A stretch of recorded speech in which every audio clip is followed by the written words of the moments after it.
یا پھر یہ سارا جھگڑا زرداری صاحب کی مرضی سے ہو رہا ہے؟ اب اس کے پیچھے میں آپ کو ایک اور اشارہ دیتا ہوں. اے این پی ماضی میں پیپل پارٹی کی اتحادی رہی ہے. پیپل پارٹی جب کسی سے منہ پھیرتی ہے تو اے این پی بھی پھیر لیتی ہے. تو اے این پی کے ایم ایل ولی خان صاحب جو سینیٹر بن گئے ہیں، انہوں نے 2 روز پہلے سینٹ کے اندر آرمی چیف کے اوپر بڑی تنقید کی اور ان کے بارے میں بہت ہی انہوں نے اناب شناب کہا، یعنی اتنا برا بھلا کہا. ویسے مجھے اس پہ فوری پروگرام کرنا چاہیے تھا، لیکن ناسازی تباہ کی وجہ سے میں وہ پروگرام نہیں کر سکا. آج اس پہ طلال چودھری نے رد عمل دیا ہے. انہوں نے احمد ولی خان پہ تنقید کی ہے کہ آپ کو ایزی لوڈ کہتے ہیں، پکڑ دکڑ کر ہم نے آپ کو سینیٹر بنوایا، اوقات آپ کی کونسلر کی بھی نہیں ہے. تو یہ سیدھا ان پہ فائر مارا گیا ہے. اب اے این پی نے ریئیکشن کیوں دیا، وہ کیوں بات کر رہے ہیں؟ کیونکہ ادھر سے کہیں اشارہ ہوا ہے. تو کیا زرداری صاحب نے ایوان صدر میں بیٹھ کے کوئی نیا پلان ایکٹیویٹ کر دی ہے؟ کیونکہ مجھے ان کی طرف سے کوئی اچھی ہوا آ نہیں رہی ہے. اور اے این پی کا اس معاملے میں کودنا وہ تو ظاہر کر رہا ہے کہ کہیں نہ کہیں یہ معاملہ جو ہے وہ کک ہو رہا ہے. اگر زرداری صاحب چاہتے ہیں تو پیپل پارٹی کو بیان بازی سے روک سکتے تھے اور پھر یہ جھگڑا آگے نہیں بڑھتا. اب یہ جو احمد ولی خان نے آرمی چیف پہ تنقید کی کہ دیکھیں ہمارا آرمی چیف بریف کیس لے کے گیا ہوا تھا، اس نے امریکی صدر کے سامنے وہ بریف کیس کھولا، اس کو بتایا کہ یہ ہمارے منرلز ہیں تو آپ انویسٹ کریں. تو یہ تو پاکستان کو انہوں نے بیکاری بنا دیا، فلاں کر دیا، اور آرمی چیف کا کوئی کام نہیں ہے. اب سوال ہے کہ آرمی چیف کو اپنی ذات کے لیے تو نہیں کر رہے. یہ پاکستان کا پہلا آرمی چیف ہے، پاکستان کا پہلا فوجی سربراہ ہے جس کو حکومت کا کوئی لالچ نہیں ہے. بڑے موقع ملے ان کو، وہ ضیاء الحق بن جائیں، وہ جنرل مشرف بن جائیں، تو کون انہیں روک سکتا تھا؟ لیکن ان کو اس قسم کا کوئی لالچ اور طمع نہیں ہے. ان کو ایکسٹینشن کی بھی لالچ نہیں ہے، ان کی ایکسٹینشن آلریڈی ہو چکی ہے. اس کے باوجود وہ سب کچھ کر رہے ہیں. تو معاملہ کیا ہے کہ احمد ولی خان صاحب جس خانوادے سے تعلق رکھتے ہیں نا، بڑی معذرت کے ساتھ ان کا ٹریک ریکارڈ ایسا ہی ہے. آپ غفار خان صاحب کو لے لیں، ولی خان صاحب کو لے لیں، اور نصیب ولی خان کو لے لیں، تو پھر احمد ولی خان بھی تو اسی خانوادے میں سے ہے نا، تو کبھی نہ کبھی تو خون بولے گا. ان کا جو ایک ہی ایجنڈا ہے، پاکستان کے سیاستدانوں کی پرابلم یہ ہے کہ یہ فوج کو گالیاں دیتے ہیں اور پھر انہی کے گوٹے گڈے پکڑ کے اقتدار میں آتے ہیں. اب سیاستدان جب فوج کے خلاف بات کرتے ہیں تو لوگ کہتے ہیں وہ کتنا بہادر آدمی ہے، فوج بڑی تگڑی ہے، اس کے خلاف بول پڑا، یہ تو بڑا لیڈر ہے. لیکن یہ خلوت میں جا کے فوج کے پاؤں پکڑ لیتے ہیں کہ سر جی وہ سیاست کے لیے ہمیں بیان بازی تھوڑی بہت کرنی پڑتی ہے. تو اسی لیے فوج بعض اوقات انہیں الاؤ کر دیتی ہے کہ یہ فوج پہ بھی تنقید کر لیں، کیونکہ ان کی سیاست ہے، ان کو سیاست چمکانا ہے. اب گورننس کا لوگوں کو پتہ نہیں، تو نہ کوئی گورننس پہ سوال ہوتا ہے. یہ این پی پچھلے کئی سالوں سے کے پی کے اندر حکمران رہی ہے، اور ان کی نالائکیوں کی وجہ سے عمران خان اقتدار میں آئے. جس طرح میں کہتا ہوں کہ نواز شریف کی غلطی ہے، ان کی غلطی کی وجہ سے عمران خان کو اقتدار میں آنے کا موقع ملا. اگر نواز شریف اس وقت مولانا فضل الرحمان کی بات مان کر کے پی کے میں ایک مخلوط حکومت بنا لیتے تو عمران خان کے پی کے میں حکومت نہیں بنا سکتے تھے. اب انہوں نے وہاں پہ حکومت بنا کے اینٹی اسٹیبلشمنٹ اور اینٹی امریکہ سٹینس نعرے مار مار کے عوام کو اپنے حق میں کر لیا. تو کے پی کے میں پی ٹی آئی مضبوط جماعت بن گئی. دوسری غلطی کی تھی شہباز شریف صاحب نے، اگر وہ اس وقت ہاں کر دیتے تو عمران خان کو اقتدار میں نہ لے جاتا، شہباز شریف اس وقت وزیر اعظم بن جاتے. کہ آرمی چیف کو تو کوئی مسئلہ ہے نہیں. اب ان سب لوگوں کو تکلیف کیا ہے کہ ہم نے تو کچھ کیا نہیں، کہیں فوج آ کے یہ کام نہ کر جائے. اور فوج جب ایسے کام کرتی ہے تو لوگ فوج زندہ باد کے نعرے لگاتے ہیں. جب فوج زندہ باد کے نعرے لگائیں گے تو سیاسی دکانیں تو بند ہو جائیں گی. ورنہ میں سمجھتا ہوں کہ ایک طاقتور آدمی، اس کو کیا ضرورت پڑی ہے کہ وہ جا کے ٹرمپ کو بتائے کہ جناب ہم جھوٹ نہیں بولے، ہم سچ بول رہے ہیں. یہ جو پاکستان کے اوپر ٹرسٹ ڈیفیسٹ ہے نا دنیا کی طاقتوں کا، وہ آ کے ہمارے آرمی چیف نے اس کو ختم کیا ہے اور ٹرانسپیرنٹ ہو کے دنیا کے ساتھ ملا ہے. کوئی نہیں کہہ سکتا کہ پاکستان کی فوج ہمیں کچھ کہتی ہے اور کرتی کچھ اور ہے. اس سے پہلے یہی کہا جاتا تھا. تو پاکستان کی فوج کے سپہ سالار نے جو دعویٰ کیا، دنیا کو بتایا کہ ہمارا منرلز ہے، آپ ایکسپلور کریں، ہم کمزور ملک ہیں، ہم نہیں ایکسپلور کر سکتے. تو انہوں نے ثبوت کے طور پر ٹرمپ کو وہ چیزیں دکھائیں کہ یہ ہماری حقیقت ہے، آپ اس کو خود اپنی آنکھوں سے دیکھ سکتے ہیں. دوسری تکلیف ان کو بڑی پرانی ہے، وہ بلوچستان اور کے پی کے کی یکساں تکلیف ہے. یہ جو افغان بارڈر بند ہوا، افغانیوں کو واپس بھیجا، تو ان دو صوبوں میں جو میکسیمم لوگ ہیں ان کا تو سارا دھندا ہی اسمگلنگ ہے. یہ کوئی کھیتی باڑی تو کرتے نہیں ہے، یہ کوئی آئی ٹی ایکسپرٹ تو ہے نہیں، نہ ہی یہ ان کا کوئی اور کام ہے. مائننگ ان کا کام ہے اور اسمگلنگ ان کا کام ہے. اب اسمگلنگ میں پیٹرول بھی ہے، ڈیزل بھی ہے، اور افغانستان سے اور ہزاروں چیزیں اسمگل ہوتی ہیں. وہ دھندا ان کا بند ہو گیا ہے، اس لیے اس کو بنیاد بنا کر یہ لوگوں کو کہتے ہیں کہ یہ فوج نے بند کرایا، یہ جنرل عاصم منی نے بند کرایا. تو یہ وجہ ہے فوج کے خلاف وہاں پہ جو ایک فضا بنائی جاتی ہے. اب اسی کو خوش کرنے کے لیے انہوں نے کہہ دیا دیکھیں جی ہمارے آرمی چیف آ گئے. تو اس لیے آج طلال چودھری نے واپس جو ہے ان کو بتایا کہ آپ کی اوقات یہ ہے کہ آپ کے پی کے میں کوئی سیٹ نہیں جیت سکے اور آپ کو صرف سینیٹر بنایا گیا تاکہ آپ زندہ رہے، آپ کی جماعت بھی زندہ رہے. تو یہ تو ان پہ احسان کیا گیا. باقی اسی جماعت کے نمائندے ہیں جس پر ماضی میں پابندی بھی لگ چکی ہے. تو اب طلال چودھری نے ان کو آڑے ہاتھوں لیا ہے، تو ان کا بھی جواب آئے گا تو ان کے ساتھ ایک علیحدہ جھگڑا شروع ہو جائے گا. تو یہ مجھے لگتا ہے یہ پیچھے سے کہیں سے ہل جل ہو رہی ہے. اب کیوں ہو رہی ہے اس کی تلاش جاری ہے. میں کوئی ہوا میں نہیں چھوڑنا چاہتا کہ کیوں ہو رہی ہے. یہ میرا گمان ہے. میں پیپل پارٹی کی نیت میں شک نہیں کرتا ہوں. زرداری صاحب کا بھی رائٹ ہے، وہ سیاستدان ہے، وہ سیاست کر سکتے ہیں اور وہ چاہتے ہیں بلال بھٹو پاکستان کے وزیر اعظم بنے اور جلد بنے. تو ہو سکتا ہے وہ اس بات کا انتظار نہ کر پا رہے ہوں کہ یہ حکومت 5 سال پورے کرے. تو یہ سیاسی لڑائی اتنی خطرناک ہوتی ہے کہ اس میں بہن بھائی دوست عزیز سب قربان ہو جاتے ہیں. آپ پی ٹی آئی کو دیکھ لیں، ان کے اندر اقتدار کی ایک لڑائی چل رہی ہے. ابھی تو پاکستان کے اقتدار تو دور کی بات ہے، پارٹی کے اقتدار کی لڑائی چل رہی ہے. علی بین گنڈا پور نے علیمہ خان پر الزام لگایا تھا کہ وہ اسٹیبلشمنٹ کے ساتھ ملی ہوئی ہے. یہ بات انہوں نے عمران خان کو بتائی، پھر انہوں نے ویڈیو پیغامیں بھی دی. علیمہ خان نے میڈیا کو بتائی کہ میرے پہ یہ الزام لگ رہے ہیں. اب اس کے بعد کیا ہونا چاہیے تھا کہ دونوں میں سے ایک تو غلط ہے. یا تو گنڈا پور نے جھوٹا الزام لگایا ہے تو خان صاحب کو انہیں ہٹا دینا چاہیے تھا، یا پھر الزام سچا ہے تو علیمہ خان کو ہٹا دینا چاہیے تھا. ان کو منع کر دیا جاتا کہ وہ اڈیالہ جیل نہ جائیں یا سیاسی معاملات میں بات نہ کریں. پھر کہا گیا کہ عمران خان نے گنڈا پور کو ملاقات کے لیے بلایا ہے. گنڈا پور سپریم کورٹ چلا گیا، جی مجھے ملاقات کی اجازت دلائی جائے. جبکہ 2 روز پہلے وہ صبح 7 بجے جا کے عمران خان سے ملاقات کر کے آئے تھے. تو وہ کس کی اجازت سے گئے تھے؟ وہ تو سپریم کورٹ نے انہیں نہیں بھیجا تھا. تو اب اگر وہ ملاقات کرنا چاہتے تو دوبارہ انہی ذرائع سے کہتے مجھے بھیج دو. تو یہ جو ساری کھچڑی پکی ہوئی ہے، اس کے اوپر بیرسٹر علی ظفر نے جو ہے وہ اس کا اینڈ کر دیا یہ کہہ کر کہ عمران خان نے منع کر دیا کہ اس کے اوپر کوئی بات نہیں ہوگی. بھئی یہ تو عجیب و غریب بات ہے کہ آپ ایک انتہائی اہم ایشو کو، جس میں آپ کی بہن کے اوپر الزام لگا ہے کہ وہ پارٹی کو بٹرے کر رہی ہے، عمران خان کے ساتھ دغا کر رہی ہے، پارٹی کے کارکن جیل کے اندر ہے، مارے کھا رہے ہیں، بوڑھے بوڑھے بندے ہیں، یاسمین راشد، اعجاز چودھری، کئی لوگ سزائیں بھگت رہے ہیں، اور علیمہ خان کو کوئی پوچھنے والا نہیں ہے، یا گنڈا پور کو کوئی اقتدار سے ہٹانے والا نہیں. وہ کہ چھٹی کرو بھائی، کسی دوسرے کو لایا جائے، یہ تو غدار ہے. لیکن ایسا نہیں ہو رہا. الٹا علی بن گنڈا پور صاحب نے آج خبر دی ہے کہ حکومت مان گئی ہے کہ ہم افغانستان کے ساتھ مذاکرات کرنے جا رہے ہیں. تو یہ عمران خان صاحب کی خواہش تھی، وہ مطالبہ کر رہے تھے. تو گنڈا پور نے کیا عمران خان کو خوش کرنے کے لیے یہ نئی شدنی چھوڑی ہے کہ خان صاحب تہاڈی گل مان لی ہے، لو سے افغانستان نہ گل کرن جا رہے ہیں.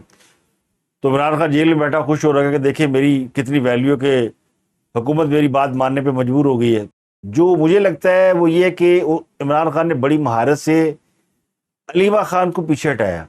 اس لڑائی میں اگر کسی کا نقصان ہوگا تو علیمہ خان کا ہوگا، جس کے بارے میں کہا جا رہا تھا کہ پارٹی کی چیئر پرسن بن گئی ہے، اس نے ٹیک اوور کر لیا ہے، حفیظ اللہ نیازی نے بڑا شور مچایا ہوا تھا. تو اب کم از کم پارٹی کے لوگ خود علیمہ خان کے بارے میں کہہ رہے ہیں کہ وہ انٹرسٹڈ نہیں ہے، نہ وہ بنے گی. تو اگر کہیں بن بھی رہی تھی تو اب وہ نہیں بنے گی، تو ان کا راستہ روکا گیا. تو مجھے لگتا ہے بھائی نے بہن کا پتہ کاٹ دیا. دوسرا اہم ایشو یہ ہے کہ امریکی صدر ٹرمپ نے حماس کو غزہ جنگ بندی معاہدے پر دستخط کے لیے اتوار شام 6 بجے تک کی ڈیڈ لائن دے دی ہے.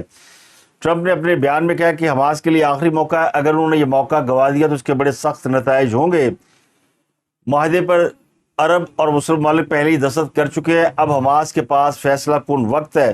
ٹرمپ نے کہا معاہدہ نہ کرنے کی صورت میں حماس کے لوگوں کی جانیں خطرے میں ہوگی، اور انہوں نے فلسطینی شہریوں کو مشورہ دیا کہ وہ غزہ شہر خالی کر کے محفوظ مقام پر منتقل ہو جائیں. ٹرمپ نے 20 نکاتی چارٹر جو پیش کیا تھا اس کے حوالے سے بہت سے اسلامی ملک بیک آؤٹ کر چکے ہیں، اور وہ کہتے ہیں کہ جس معاہدے پر ہم نے دستخط کیے تھے یا ہم نے جو ڈرافٹ تیار کر کے بھیجا تھا اس میں امریکہ نے از خود تبدیلی کی ہے۔ قطر اور پاکستان اس کے اوپر اعتراض کر رہے ہیں اور اس معاملے کو اب پاکستان کی حکومت پارلیمنٹ میں لے گئی اور وزیر خارجہ اسحاق ڈار نے قومی اسمبلی میں اس کے اوپر اظہار خیال کیا اور بتایا کہ پاکستان نے جو مسودہ بھیجا تھا یا 8 مسلم ممالک نے جو مسودہ جوائنٹلی ڈرا کیا تھا یہ وہ نہیں ہے، اس میں تبدیلی کی گئی ہے۔ اب سوال یہ ہے کہ ٹرمپ کہہ رہا ہے کہ مسودے پہ آلریڈی مسلم ممالک دستخط کر چکے ہیں، تو پھر وہ کون سا مسودہ تھا جو حکومت نے بعد میں بھیجا یا حکومت نے بھیجا یا مسلم ملکوں نے بھیجا؟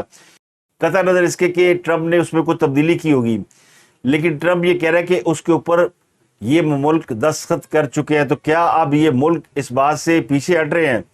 اور چونکہ اس بات کا خدشہ ہے کہ ان ملکوں کے اندر عوام رد عمل ظاہر کر سکتے ہیں۔ فلسطین کے حوالے سے مسلم ممالک کا ماضی میں موقف رہا ہے 2 اسٹیٹ تھیوری اور بیت المقدس کو ان کا کیپٹل قرار دینا، اس کے اوپر یہ تمام ملک سٹینڈ کر رہے ہیں اور ان کے عوام چاہتے ہیں کہ اگر کوئی معاہدہ ہونا تو ان نکات پہ ہو، تو اس لیے حکومتوں کو اب پیچھے ہٹنا پڑ رہا ہے۔ پہلے کہا جا رہا تھا کہ یہ معاملہ پارلیمنٹ میں نہیں لے جایا جائے گا کیونکہ یہ بڑا سیکرٹ معاملہ ہے اور یہ اسلامی امہ کا معاملہ ہے، مسلم ملکوں نے اتفاق کر لیا، لیکن اب حکومت اس کو پارلیمنٹ میں خود لے کر گئی ہے تو پھر ایک نیا کٹا کھلنا ہی تھا، تو وہاں پر حکومت کی بڑی لے دے ہوئی ہے۔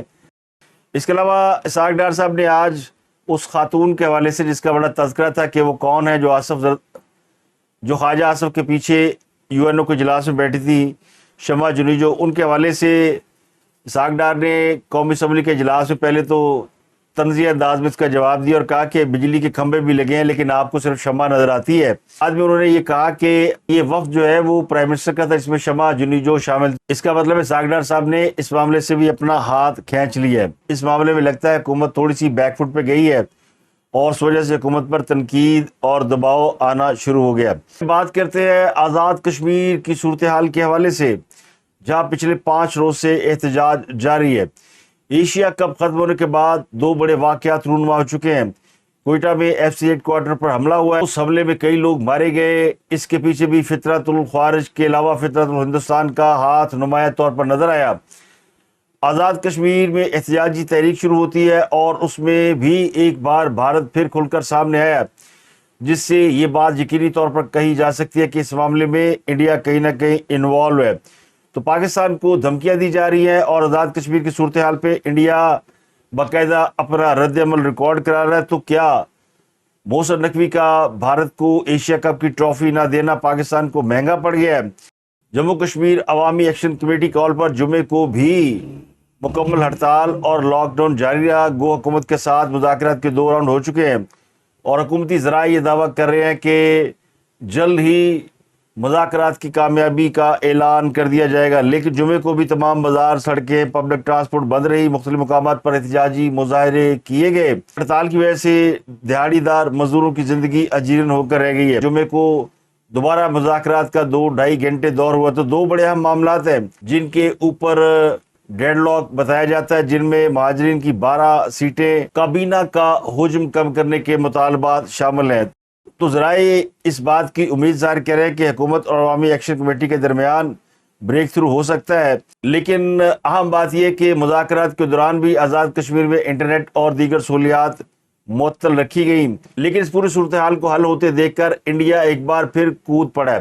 پچھلے 3-4 دن سے انڈین حکام تو اس پر خاموش تھے، لیکن انڈین میڈیا اس کو بہت ہائی لائٹ کر رہا تھا۔ اب جب انہوں نے دیکھا کہ معاملات حل ہونے کی جانب بڑھ گئے ہیں تو انڈیا کود پڑا ہے۔ بھارتی آرمی چیف جنرل اپیندر دویدی نے یہ کہا ہے کہ پاکستان اگر دنیا کے نقشے پر موجود رہنا چاہتا ہے تو دہشت گردی کی حمایت ترک کر دے۔ راجستھان میں فوجیوں سے خطاب کرتے ہوئے انہوں نے کہا کہ آپریشن سندور میں جس ضبط کا مظاہرہ کیا گیا آئندہ نہیں کیا جائے گا۔ اس کے علاوہ انڈین ایئر فورس کے سربراہ ایئر مارشل امر پریت سنگھ نے ایک بار پھر دعویٰ کیا ہے کہ مئی میں آپریشن سندور کے دوران انہوں نے پاکستان کے 4 سے 5 لڑاکا طیارے تباہ کیے، جن میں زیادہ تر F-16 تھے۔ انہوں نے یہ دعویٰ کیا کہ پہلی مرتبہ پاکستان میں 300 کلومیٹر اندر طویل کارروائی کی گئی، جس سے پاکستان کی فوجی تنصیبات کو نقصان پہنچایا گیا۔ تو ان کی اس بھبکی اور اس دعوے کے پیچھے کوئی حقیقت نہیں ہے۔ دنیا جانتی ہے کہ پاکستان نے انڈیا کے 7 طیارے گرائے، جبکہ انڈیا پاکستان کا بال بیکا کرنے میں بھی کامیاب نہیں ہو سکا۔ امرپریت سنگھ اس سے پہلے بھی پاکستانی طیارے گرانے کا دعویٰ کر چکے ہیں، اور پہلے بھی ان سے جب میڈیا نے سوال پوچھا تھا تو وہ کوئی ثبوت پیش نہیں کر سکے تھے۔ اب چونکہ انڈیا کے اندر یوم فضائیہ منایا جا رہا ہے، یہ غالباً 93rd یوم فضائیہ ہے انڈیا کا، تو اس موقع پر کوئی لمبی چھوڑنا، کوئی بڑی چھوڑنا ضروری تھا، تو انہوں نے سمجھا کہ ہم یہی کہہ دیتے ہیں کہ ہم نے بھی پاکستان کے طیارے گرائے ہیں، اور بھارتی وزارت خارجہ نے اس پر پہلا باضابطہ رد عمل بھی جاری کیا ہے، اور یہ کہا ہے کہ پاکستان میں سیکورٹی فورسز نے 69 شہریوں کو تشدد اور ظلم کا نشانہ بنایا ہے۔ پاکستان غیر قانونی اور جبری قبضہ گیری کے ذریعے کشمیر پر قابض ہے، جہاں سنگین انسانی حقوق کی پابندیاں ہو رہی ہیں، تو عالمی برادری اس پر توجہ دے، پاکستان سے اس پر جواب طلب کیا جائے۔ تو آزاد کشمیر کے مسئلے پر بھارت دنیا سے مطالبہ کر رہا ہے کہ پاکستان سے اس حوالے سے بات کی جائے، اس سے پوچھا جائے، تو اس مسئلے کو وہ ہائی لائٹ کرنے کی کوشش کر رہا ہے، لیکن وہ اس میں ناکام رہے گا، کیونکہ یہ معاملہ جلد یا بدیر پاکستان کی حکومت حل کرنے جا رہی ہے۔ اب آزاد کشمیر میں مہاجرین اور جموں کشمیر کے لیے مخصوص نشستوں کا ایک معاملہ ہے، اس پر جو مظاہرین ہیں یا وہاں کے لوگ ہیں، اور اس بات پر اعتراض ہے کہ یہ مہاجرین آزاد کشمیر پر بوجھ ہیں، کیونکہ ان نشستوں پر منتخب ہونے والے بیشتر اراکین نہ تو آزاد کشمیر میں رہتے ہیں، نہ وہاں کے عوامی مسائل سے جڑے ہیں۔ تو اب بھی جو 12 لوگ آزاد کشمیر میں مہاجرین کی نشستوں پر کامیاب ہوئے ہیں، ان میں عبد الماجد خان جو کہ وزیر خزانہ، ان کا تعلق پشاور سے ہے، جاوید بٹ وزیر ٹرانسپورٹ، ان کا راولپنڈی سے ہے، محمد اکمل سرگلا یہ ناروال کے ہیں، یہ وزیر جنگلات ہے، محمد اکبر چودھری گجرات سے تعلق رکھتے ہیں، یہ وزیر خوراک ہے، محمد آصم شریف وزیر سپورٹ ہے، ملتان سے تعلق ہے، محمد احمد رضا قادری وزیر مذہبی امور ہیں، راولپنڈی سے تعلق ہے، راجہ محمد صدیق وزیر صنعت و تجارت ہے، یہ اٹک میں رہتے ہیں، عامر عبدالغفار لون وزیر ماحولیات ہے، شادمان ٹاؤن سے لاہور سے تعلق ہے، غلام محی الدین دیوان ممبر پبلک اکاؤنٹ کمیٹی، یہ بھی لاہور میں رہتے ہیں، اور دیگر 3 اراکین کا تعلق گجرانوالہ اور سیالکوٹ سے ہے۔ اعداد و شمار کے مطابق ان میں سے 9 اراکین کو ملا کر 1000 سے بھی کم ووٹ ملے۔ ٹوٹل ووٹ جو ہے مہاجرین کا وہ 3.25 لاکھ ووٹ ہے، ان میں سے 12 لوگ منتخب کیے جاتے ہیں۔ یہ وہ اہم نقطہ ہے جس کے اوپر حکومت اور مظاہرین کے درمیان ڈیڈ لاک ہے۔ اب یہ جو آزاد کشمیر مہاجرین جموں کشمیر کی مخصوص نشستیں ہیں، اس کو بعض لوگ انتخابی سیاست کے لیے استعمال کرتے ہیں، مگر بعض لوگ اسے ایک گہرا قومی نظریاتی اور سفارتی معاملہ قرار دیتے ہیں، اور وہ سمجھتے ہیں کہ اس کو محض احتجاج اور مطالبے کے اوپر تبدیل نہیں کیا جانا چاہیے۔ یہ 12 نشستیں صرف سیاسی نمائندگی کا ایک کوٹا نہیں، بلکہ یہ پاکستان کے مسئلہ کشمیر پر تاریخی اصولی موقف اور عوام کی عظیم قربانی اور پاکستان کی آئینی اخلاقی ذمہ داریوں کی علامت ہے۔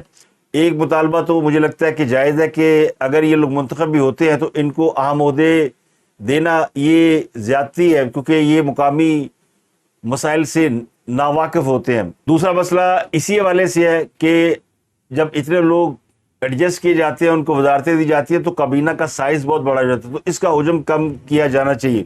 تو یہ معاملہ اب تقریباً حل ہونے کے قریب ہے، تو انڈیا پھر کیا کرے گا؟ اور یہ جو آزاد کشمیر میں اچانک ہوا ہے، یہ اچانک نہیں ہوا، اس کے پیچھے ایک لمبی سٹوری ہے، اور مجھے لگتا ہے کہ یہ انڈیا اپنی وہ کہتے ہیں نا خار نکال رہا ہے۔ مئی میں جنگ ہاری وہ الگ، لیکن جو ایشیا کپ میں پاکستان کو انہوں نے ریڈیکیول کرنے کی کوشش کی، امبیرس کرنے کی کوشش کی، اس کا بھی انہیں زیادہ نقصان ہوا ہے، اور وہ دنیا بھر میں مذاق بن کر رہ گئے ہیں، اور محسن نقوی سے ٹرافی نہ لے کر انہوں نے اپنے لیے جگہ صحیح کا سامان پیدا کیا ہے۔ تو اب غصے میں کہہ لیں، خار میں کہہ لیں، ریونج میں کہہ لیں، انہوں نے اپنے وہ سلیپر سیل ایکٹیویٹ کیے ہیں جو بلوچستان اور آزاد کشمیر میں تھے، تو آج اس کا نتیجہ ہمیں نظر آ رہا ہے۔ اس کے علاوہ خبر یہ کہ 9 مئی کے کیس میں سزا پانے والے عبداللطیف چترالی، انہوں نے انسداد دہشت گردی عدالت میں سرنڈر کر دیا ہے، گرفتاری دے دی ہے، جج نے انہیں جیل بھیج دیا ہے۔ ایک اور اہم خبر اسلام آباد ہائی کورٹ سے ہے کہ انجینئر محمد علی مرزا کو اسلامی نظریاتی کونسل کی قرارداد میں گستاخ کہنے کے خلاف اٹارنی جنرل سے جواب مانگ لیا گیا ہے، اور اسلامی نظریاتی کونسل کو نوٹس جاری کر دیا گیا ہے۔ جسٹس محسن اختر کیانی نے ڈاکٹر اسلم حاقی کی درخواست پر سماعت کی ہے۔ تو درخواست گزار نے کہا کہ ایسے فتوے مجھ پر بھی لگے ہیں، میں بھی اس طرح کے معاملے سے گزر چکا ہوں، انجینئر محمد علی مرزا نے سب کی منجی ٹھوکی ہوئی ہے، اس لیے اسے ٹارگٹ کیا جا رہا ہے، اس طرح تو وہ اسے مار دیں گے۔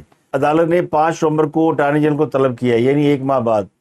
تو عدالت نے کوئی جلدی نہیں کر دی۔ اب یہ جو جسٹس محسن اختر کیانی صاحب ہیں، کوئی اور کیس ہوتا تو خاص کر ہمارے پی ٹی آئی والوں کا، تو یہ تو شاید اسی دن طلب کر لیتے کہ شام تک پیش ہوں، 1 گھنٹے میں پیش ہوں، لیکن انجینئر محمد علی مرزا کے کیس میں انہوں نے 1 ماہ از خود تاریخ ڈال دی ہے۔ وجہ کیا ہے؟ یہ وہی انجینئر محمد علی مرزا جنہوں نے عمران خان کی منجی ٹھوکی ہوئی تھی۔